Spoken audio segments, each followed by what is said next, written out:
Hi, in this video I'm going to show you how to convert handwriting to text. Some provide full guide, so no need to use your Microsoft Excel. Just open your Chrome browser, go to search option, search that to ChatGPT.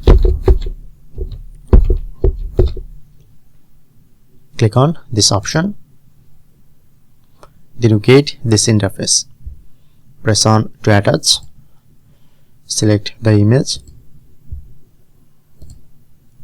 Okay, like I'm select this image and right here, and it just right here convert this image into an Excel sheet and press on this arrow option, and you just wait a few seconds,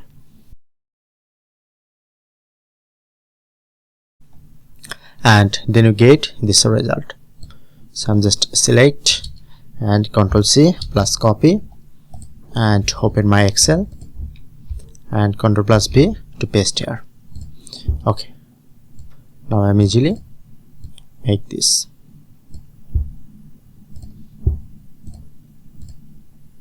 Okay, and I'm easily customize from here.